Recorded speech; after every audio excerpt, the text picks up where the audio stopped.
Welcome back to CKLA Chats. I am DLC Foster-Yankey, and in this video, we're going to be chatting about Lesson 5 in the Midsummer Night's Dream unit, and it is all about bottom and quints.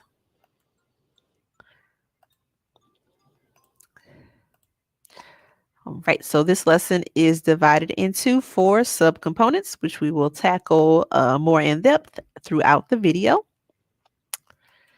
The first subcomponent is a character warm-up, bottom or quints.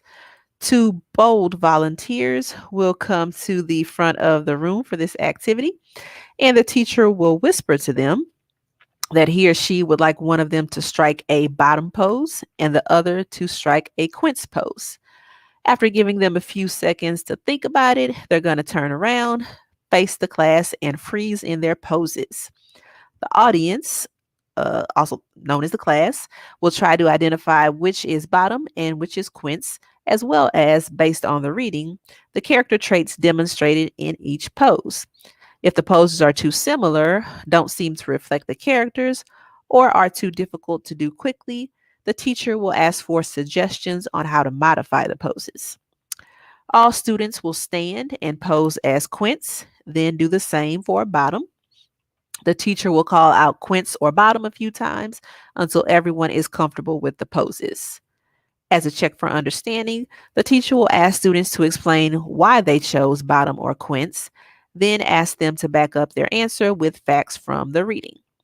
As a side note, these character cards aren't used for this activity. They were just added for the visual. All right, so they continue the warm-up with an activity in which the teacher names different tasks and has students decide whether they want help from bottom or quints. They share their answer by silently striking the pose of that workman.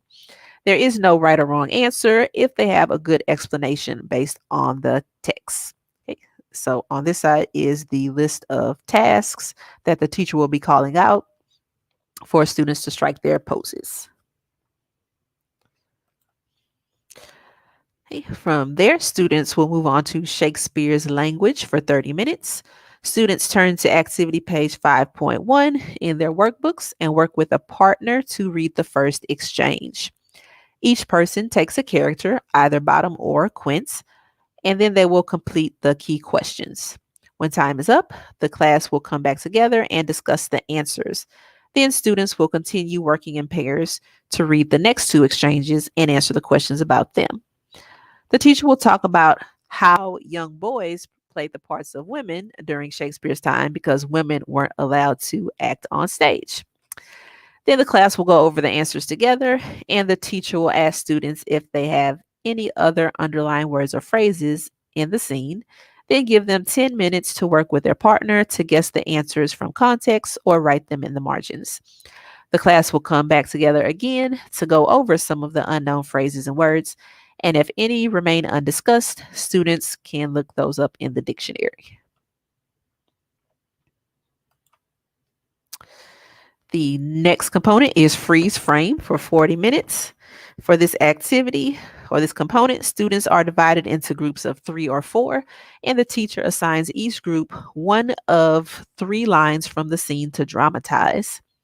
Each member of the group is quietly assigned a role, either quints, bottom, snug, or flute, and skipping flute if the group has fewer than 4 students. Members can also be assigned roles by drawing character slips from an envelope or another container. It's up to the teacher. But however students are assigned their roles, they cannot say which character they drew. It's supposed to be a secret. Students are told that they will make a stage picture of the moment in the play when their assigned line is performed. Before they begin working with their groups, they should think about their character's perspective in the moment. Students will turn to activity page 5.2, write the line they are performing and the name of the character they are playing at the top of the page. The teacher reminds them that they should be able to explain their choices from the text and to look at what their character says, what other characters say, and how their character might respond to the others. Students then complete the activity. After students have completed the activity page, they join their groups and quietly share which character they had. Then groups work together to create a pose that represents the moment in the play they were assigned. After they've worked for about 5 minutes, the teacher gives them 10 seconds to get into to their final positions and freeze for their final freeze frame.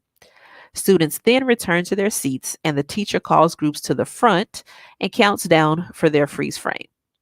They take a photo, if possible, to be printed and displayed on a bulletin board. And they also offer a great idea to get parents involved, which is to share the photo with them and encourage students to explain the scene to their families. In class, the students in the audience try to identify who is playing which character and explain how they knew. One or two students share why they chose the pose they did. The group is unfrozen, and another group is selected to form their pose, repeating until all groups have shared. Then they move on to the video component for 10 minutes. Students are told they're going to watch another scene of A Midsummer Night's Dream. It has the same actors who appeared in Act 1 of the play, playing different characters. Students are watching their character closely to compare what the actors in the video are doing to the decisions and observations they made in their activity books in preparation for the freeze frame activity.